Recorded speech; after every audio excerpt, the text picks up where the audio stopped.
Donc là, ce matin, on m'a demandé On va faire le point sur les pathologies neuro-inflammatoires de l'enfant. Et puis après, on fera un petit survol de la complexité de ce qui nous enthousiasme tous, mais qui est très, vous verrez, pas simple du tout. C'est tous les nouveaux traitements dans les maladies musculaires où on est en train de changer complètement le paradigme et on verra tout à l'heure. C'est très enthousiasmant, mais c'est encore très complexe, vous verrez. Alors, tout d'abord, les pathologies neuro-inflammatoires de l'enfant.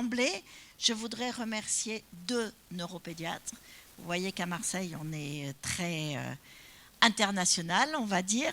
Donc, le docteur Béatrice Desnoux, qui est une jeune neurologue pédiatre de mon service et qui a travaillé 3 ans à Montréal.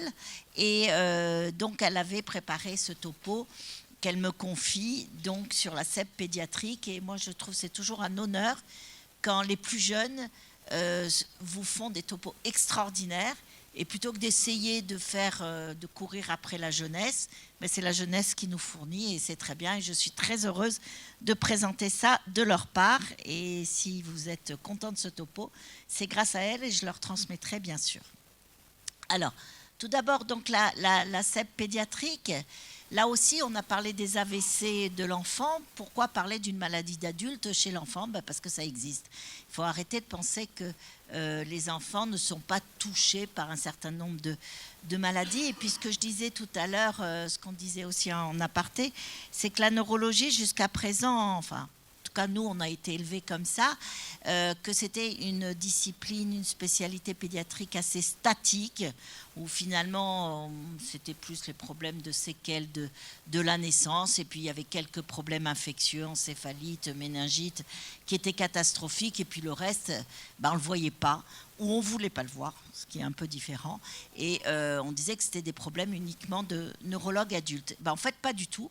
Donc on l'a vu pour les AVC, c'est vraiment un problème de l'enfant, certainement c'est lié à la régression des pathologies infectieuses. C'est évident qu'on va commencer à plus s'occuper du reste quand tout ce qui est très très fréquent, je vois les plus jeunes qui sont dans la salle, mais quand on faisait en garde, moi quand je dis aux internes qu'on faisait 3-4 PL par garde, ils me regardent, eux au bout de 4 ans d'internat, s'ils ont fait 2 PL, c'est bien le maximum, et encore c'est qu'ils sont allés en oncologie faire des traitements intratécales. Donc vous voyez, on a complètement changé de paradigme, et on s'occupe du reste. Alors, la sclérose en plaques, oui, c'est une maladie de l'enfant. C'est pas la même, comme toujours, il y a des particularités pédiatriques. Et donc, il faut savoir y penser, parce que là aussi, c'est une maladie où il n'y a pas de signe pathognomonique.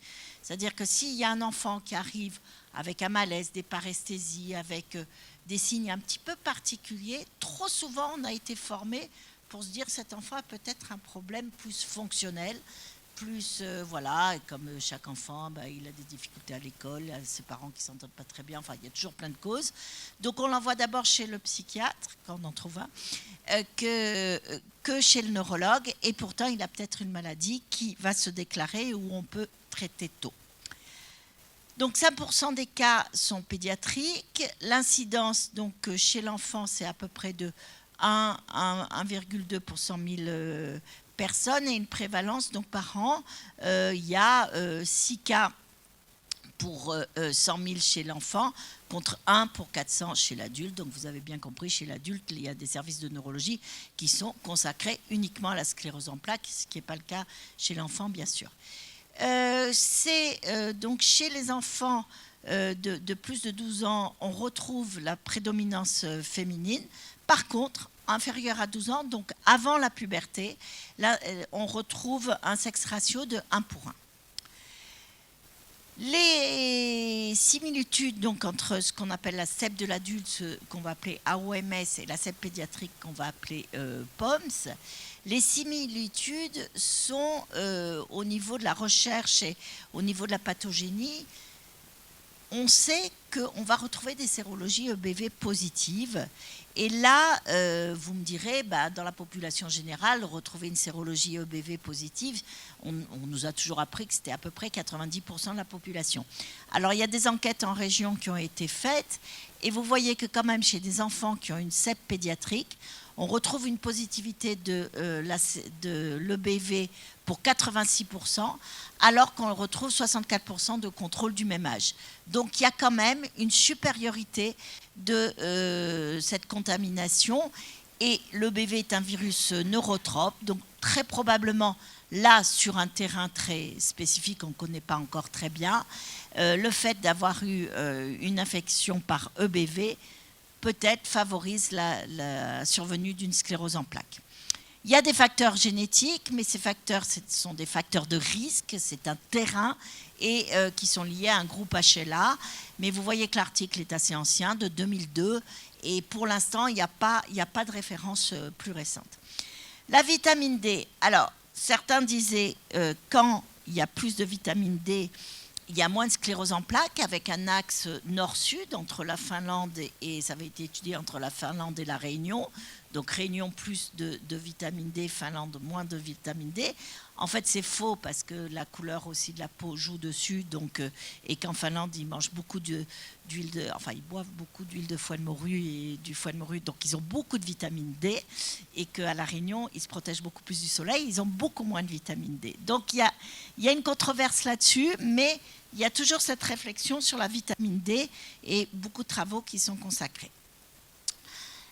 Les particularités en clinique. Alors, tout d'abord, ce sont plutôt des formes par poussée en pédiatrie.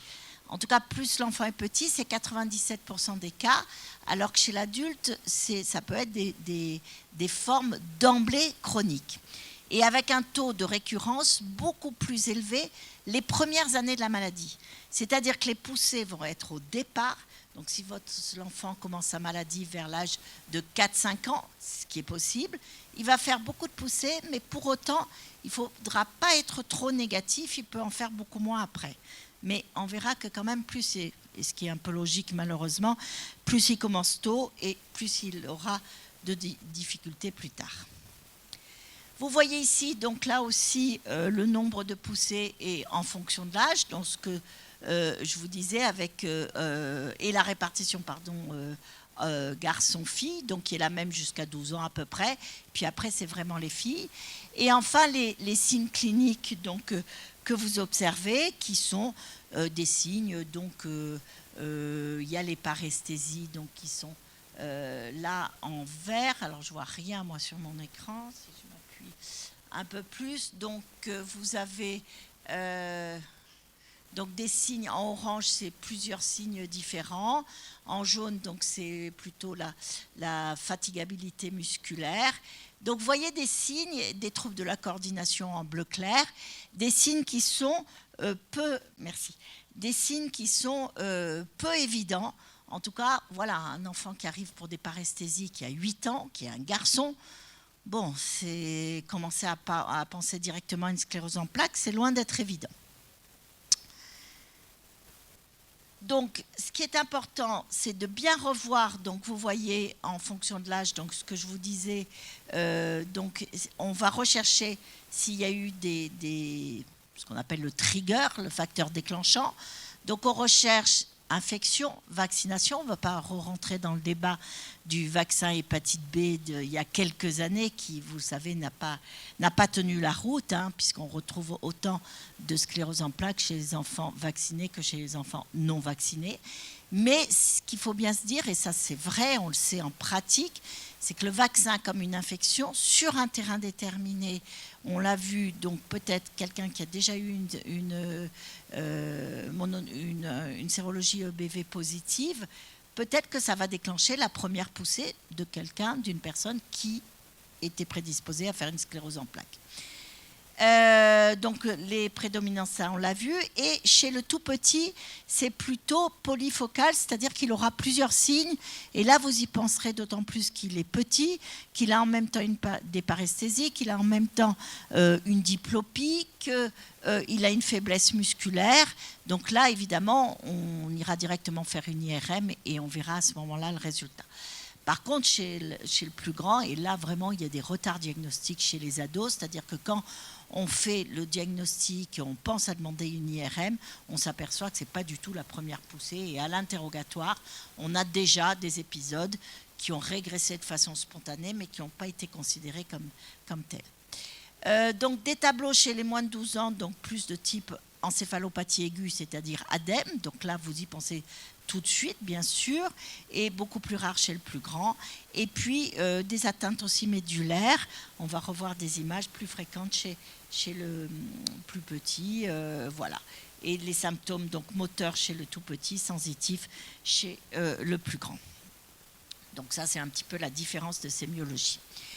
Donc ce qu'on peut dire c'est que quand même il y a aussi, et sans qu'on sache encore bien pourquoi, sont des enfants qui ont des profils psychologiques qui sont un petit peu particuliers, et en tout cas des troubles cognitifs. Si vous faites d'emblée un bilan neuropsychologique, ce sont des enfants qui ont souvent des difficultés des apprentissages et des troubles de la mémoire, des troubles des émotions qui sont déjà là. La fatigue, alors ça c'est un grosse question. Le jour où on saura vraiment ce que veut dire être fatigué, est-ce que c'est une maladie ou pas, et comment la déterminer, comment faire le diagnostic. En tout cas, c'est une plainte qui est très fréquemment rapportée, et quand on connaît les enfants qu'on suit qui font 2, 3, 10 poussées, bah, quelquefois leur poussée, c'est une grande fatigabilité. Ils le savent, ils se connaissent, la famille, les parents les connaissent bien et se disent, là c'est une nouvelle poussée, ils ont raison. Donc voilà, donc la fatigue, ça peut être effectivement très psychogène et fonctionnel, mais ça peut être aussi un signe de sclérose en plaques. Plus de dépression, d'anxiété. Ça, on le retrouve aussi chez l'adulte. Hein. Donc là aussi, on n'est pas très bon pour faire le diagnostic déjà de dépression chez un petit enfant. Et d'anxiété, là aussi, on a souvent une vision très... Et on le reverra tout à l'heure pour d'autres problèmes. Voilà. Et puis les mères sont plus... prévalence de dépression. Alors même, parce que vous pourriez dire, bah, c'est sûr que quand on vous dit que votre enfant a une sclérose en plaques et va faire beaucoup de poussées, et va avoir des traitements lourds, il y a de quoi être déprimé, mais même au moment du diagnostic, on a un taux de dépression qui est plus élevé. Voilà. Et donc, bien sûr, la prise en charge doit être multidisciplinaire. La radiologie, donc ce qu'on va voir lors d'une poussée, c'est un œdème périlésionnel donc, qui est très fréquent, que vous voyez donc, ici. Vous voyez, c'est donc un T2 tout à fait classique, que 70% des décès pédiatriques ont une lésion qui prend le contraste, donc il faut toujours avoir une IRM avant et après injection de gadolinium. Ça, il faut l'exiger du radiologue. C'est quand même des enfants qui sont plus grands. Hein. On a vu qu'ils ont 8-10 ans, donc on peut les injecter. Ce n'est pas les tout petits bébés qu'il faut endormir. Là, il n'y a pas de problème. Et puis, vous allez voir, au fur et à mesure, vous allez voir arriver, et ça, c'est vraiment corrélé aux difficultés cognitives. Il y a une atrophie cérébrale. Alors, au début, on a beaucoup... on se disait, c'est que ces enfants reçoivent beaucoup de corticoïdes au moment de leur poussée, que c'est un faux aspect d'atrophie cérébrale, mais non, il y a vraiment une atrophie cérébrale, un amincissement du cortex, et qui est corrélé avec la présence et le nombre de lésions infratentorielles. Donc ça, c'est une étude qui est quand même très récente, mais qui est très importante. La radio va nous aider au niveau du pronostic. Il y a une décélération de la croissance cérébrale donc chez l'enfant, avec des thalamies qui deviennent beaucoup plus petits, et là aussi qu'on explore très bien en IRM. Et donc cette atrophie du thalamus et cette atrophie cérébrale diffuse, bien sûr, aura un retentissement sur la fonction cognitive. Donc la sclérose en plaques chez l'enfant, c'est non seulement une maladie motrice, une maladie sensitive qui évolue par poussée, mais ce qui va rester en dehors des poussées, c'est cette atteinte cognitive qui, elle, peut être permanente. Ce qui veut dire échec scolaire, enfin bon, toutes les difficultés qui peuvent suivre. Donc chez l'enfant, au niveau pronostic, dire qu'il y a quand même, au moment des rechutes, on a une meilleure récupération, mais par contre, ceux qui commencent plus tôt auront une maladie plus sévère à l'âge adulte. Et là, bien sûr, c'est tout à fait, c'est malheureusement ce qui est attendu quand il y a une maladie chronique qui s'installe dans l'enfance. Ben, le retentissement chez l'adulte, ça va rarement beaucoup mieux. Donc voilà, déclin plus rapide des fonctions cognitives, notre papier, et donc c'est un risque plus élevé d'atteinte cognitive et qui est contrôlé pour l'âge et la durée de la maladie. Donc c'est des études différentes qui ont retrouvé exactement cela. Donc ça, c'est quand même compliqué quand vous expliquez à des parents, vous faites l'annonce de diagnostic et à l'enfant, hein, parce que c'est souvent des enfants qui sont tout à fait en âge de comprendre que c'est une sclérose en plaques, qu'on va le traiter, qu'il risque de faire des poussées, qu'il faut qu'il revienne tout de suite à la poussée. Je vous assure que parler du retentissement cognitif est quand même très difficile et pourtant il est là. Alors, pour savoir un petit peu ce qu'on fait, tout est... vous savez qu'on a maintenant, sur le site de la HAS, donc dans toutes les maladies dites rares, parce que la CEP, ça rentre dans les maladies rares de l'enfant, ce n'est pas une maladie rare chez l'adulte. Il y a des protocoles nationaux de diagnostic et de soins qui sont en ligne et disponibles pour tout le monde. Donc il y en a un qui a été écrit en 2019 sous l'égide donc, du Centre de référence des maladies inflammatoires. Premièrement, le traitement en aigu, il n'y a pas de nouveauté, c'est les corticoïdes. Ça, je crois, tout le monde est d'accord, quelle que soit la maladie chez l'enfant. Les corticoïdes, quand même, ça a rendu de très grands services et ça va en rendre encore. Donc les doses, maintenant, c'est des fortes doses, hein, c'est plus du 2 mg kg. Là, on passe à 30 mg kg sans dépasser 1 gramme. Faites attention parce que c'est quand même, il peut y avoir des ados. Et donc 30 mg kg, quelquefois, ça peut faire 1 gramme, 1,5 gramme ou quoi. Et là, on a des problèmes d'hypertension pendant 3 à 5 jours. Ça suffit. Il est inutile de poursuivre le traitement, on peut l'arrêter. Il est inutile de faire une décroissance péroce sur 1 mois. Avec des doses comme ça en bolus, on fait des bolus et on arrête et il n'y a pas de problème ni d'insuffisance surrénale ni rien puisque c'est finalement très très bref. C'est des bolus. C'est des bolus à 30 mg par kilo. Par contre, c'est inutile. Avant, où certains continuaient à donner, comme on passait à 30 mg, faisaient après 10 mg par kilo, 5 mg par kilo, voire 2 mg par kilo péros pendant 1 mois. Ça ne sert à rien. Voilà. Donc, c'est vraiment le bolus, 3-5 jours.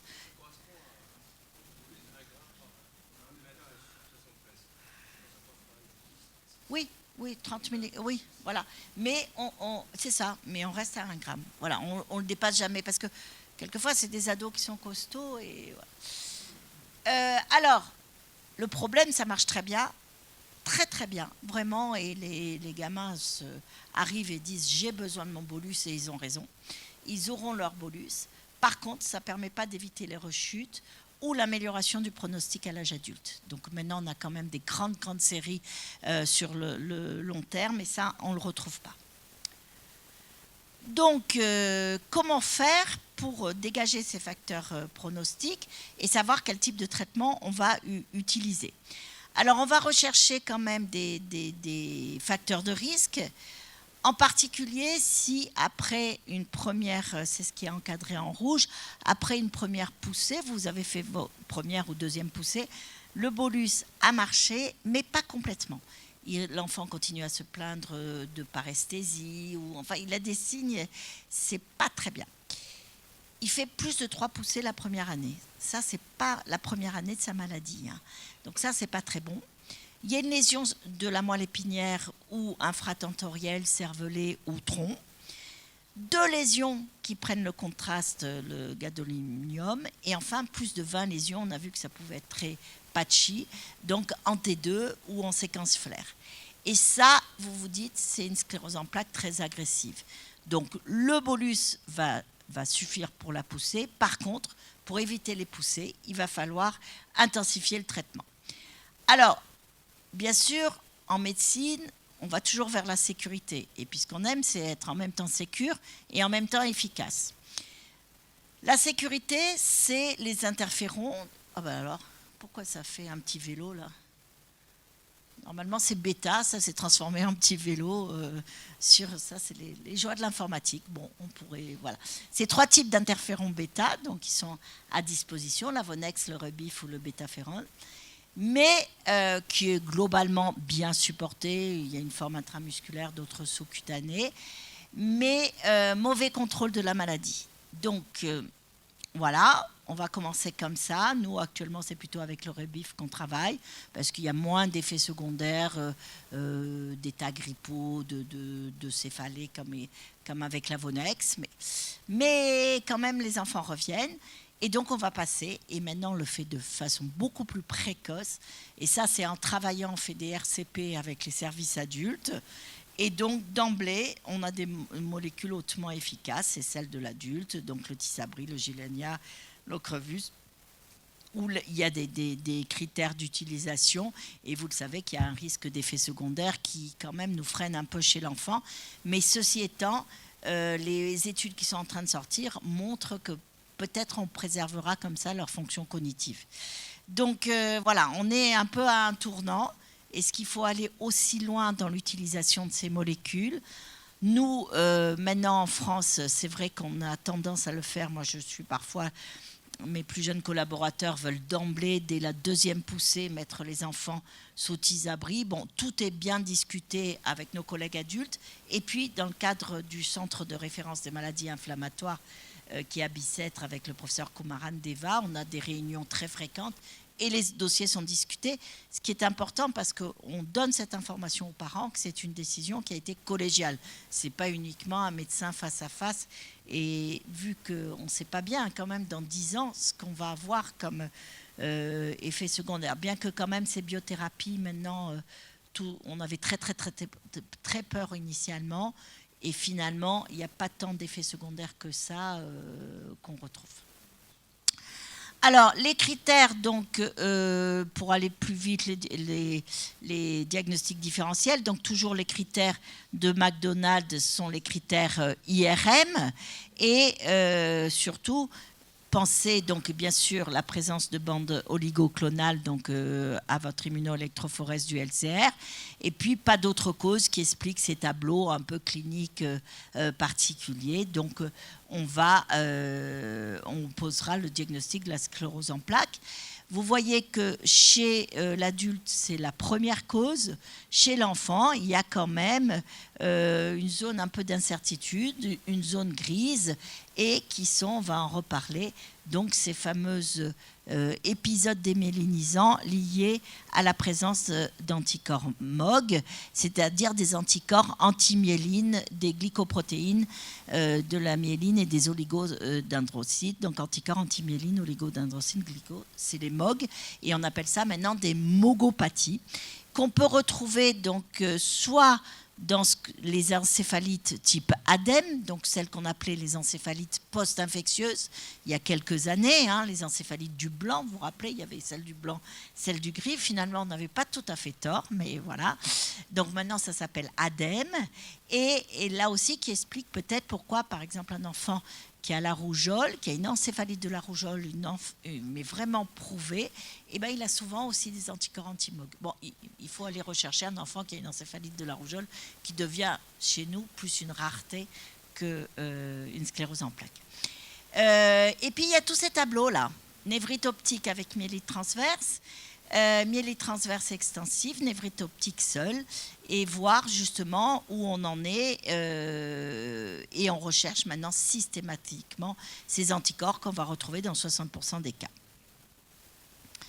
Donc ici vous voyez donc une IRM, enfin deux IRM d'un enfant qui s'est présenté avec des déficits sensoriels, et vous voyez qu'il a une multitude de lésions, et savoir si c'est un anti-MOG ou une CEP. On va avoir des critères pour voir si on peut, parce que lorsque c'est un anti-MOG et qu'on pense que c'est une mogopathie, on ne passera pas à la deuxième phase de traitement, on le traitera par corticoïdes uniquement, même si après on peut changer de diagnostic en fonction de son évolution. Et ce qui va vous faire parler plutôt des mogopathies, donc c'est des lésions qui sont tout à fait atypiques, parfois qui sont énormes. Là, on a eu cette IRM qui est extraite de la littérature. On a eu un enfant qui avait exactement la même chose, qui est arrivé à l'âge de 5 ans, mais avec une atteinte de la substance blanche majeure, et puis qui a complètement régressé avec les corticoïdes, donc, et qui avait des anticorps anti-MOG. Il peut y avoir dans les névrites optiques seules, Et puis, il y a moins de nouvelles. Lorsqu'on fait un suivi, on voit disparaître les lésions et il y a beaucoup moins de nouvelles lésions. Les névrites, donc la neuromyélite optique, celle qu'on appelait la neuromyélite optique de De Vic. Donc, c'est des enfants qui vont arriver avec une névrite optique, elles sont très rares. Il peut y avoir aussi des myélites transverses, un syndrome du pont, mais tout ça a été assez exceptionnel. Et on voit que 15% des CEP sont présentés initialement avec une myélite transverse. Que l'APL peut être normale dans une névrite optique, ça il ne faut pas l'oublier. Donc là, c'est vraiment l'IRM qui nous montre s'il y a cette inflammation, même s'il n'y a pas d'anticorps et de bandes oligoclonales. Et à contrario, 30% peuvent avoir des bandes oligoclonales. Donc le tableau, c'est lorsque vous avez un épisode démyélinisant, c'est bien sûr là encore l'IRM. Le scan ne sert à rien. Vous irradiez l'enfant, enfin, à la limite pour éliminer autre chose, si vous avez un déficit ou quoi, justement un accident vasculaire ou autre, mais c'est vraiment l'IRM. Donc, ne pas oublier de demander systématiquement la moelle épinière. Et à contrario, quand il y a un enfant qui a une myélite, qui arrive avec un tableau de myélite, faire systématiquement le cerveau.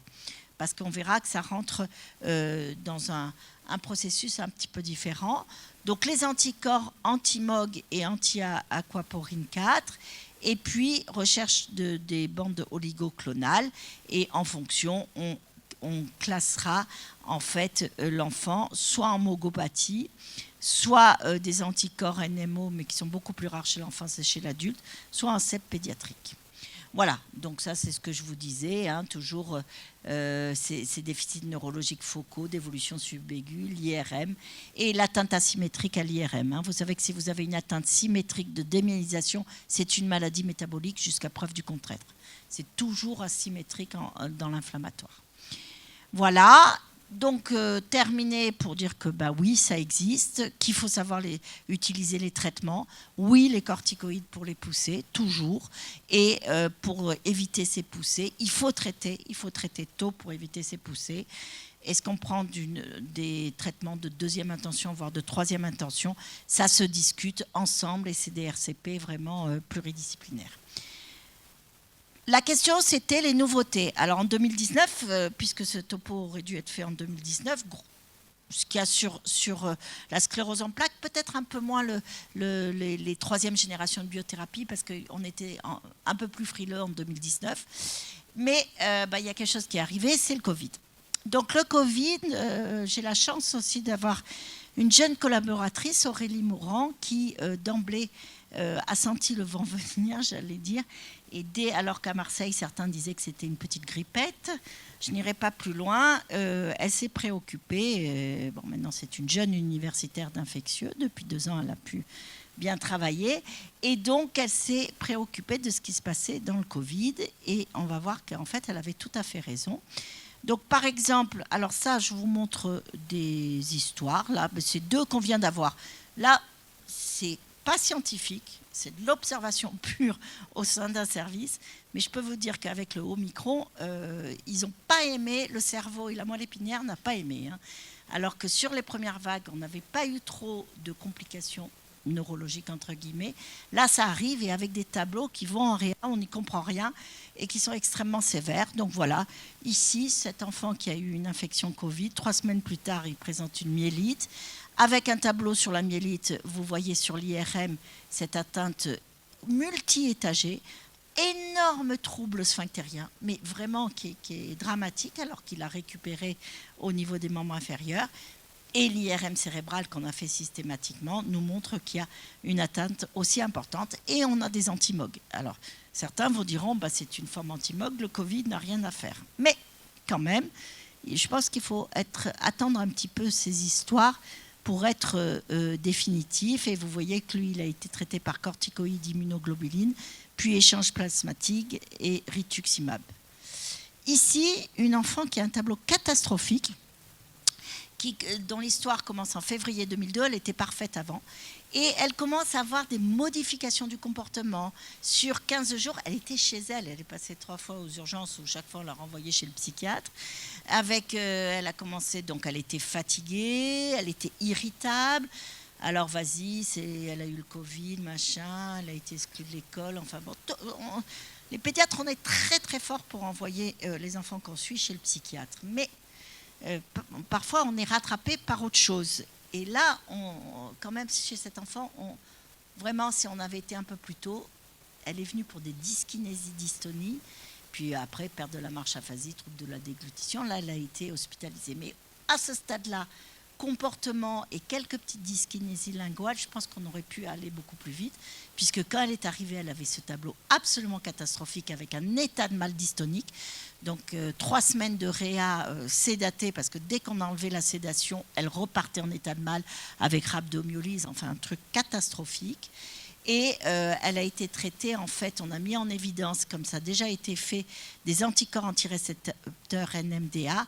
Et là encore, vous pourriez me dire, ça existe les encéphalites à anticorps antirécepteurs NMDA, c'est vrai, mais très sincèrement, avec une atteinte aussi sévère des noyaux gris, avec une atteinte aussi de vascularite, on n'en a pas vu beaucoup.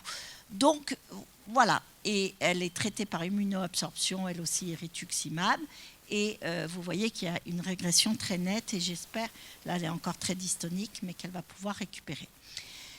Donc dans le service, il y a un papier donc, qui a été fait par Aurélie, qui était en 2000 déjà au bout de 1 an, et qui avait mis en évidence justement cette atteinte dans le Covid, donc chez 120 enfants. Donc il y avait quand même ce qui ressortait, c'est asthénie, céphalée et des difficultés de concentration.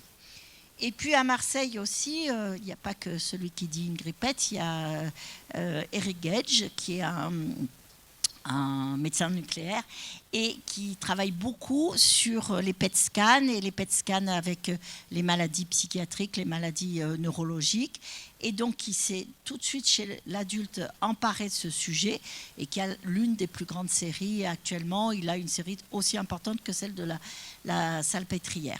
Donc il a mis en évidence des anomalies en imagerie fonctionnelle, en particulier au niveau des lobes temporaux, du thalamus, du tronc cérébral. On a fait la même chose chez l'enfant et on retrouve la même chose. Donc pour des enfants qui ont des tableaux de Covid long, on a exactement la même chose.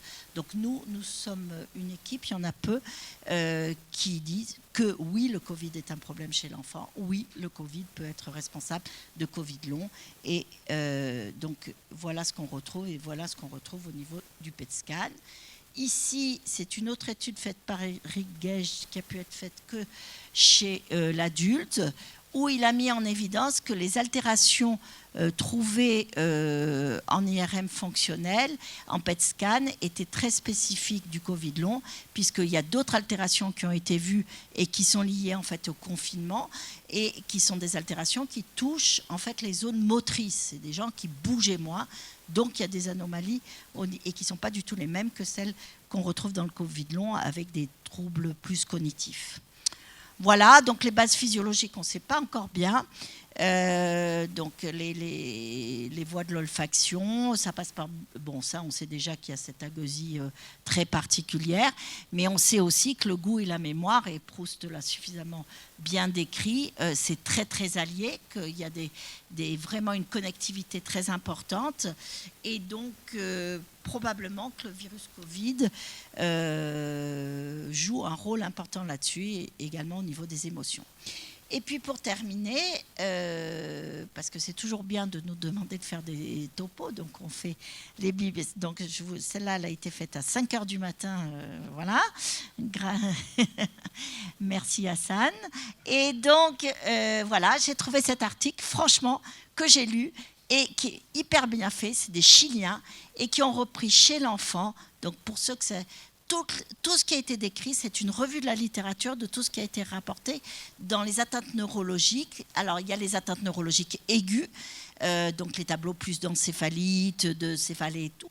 Mais il y a également les atteintes tardives, comme les polyneuropathies des Guillain-Barré, et également le Covid long. Ils évoquent tout ça avec des hypothèses pathogéniques. Donc, moi, ce que je dirais de ce qui se passe actuellement, c'est que bien sûr, on n'a pas du tout de conclusions qui sont définitives, que comme toujours en médecine, il faut laisser quand même du temps au temps, qu'on ne peut pas tout résoudre en 2 minutes.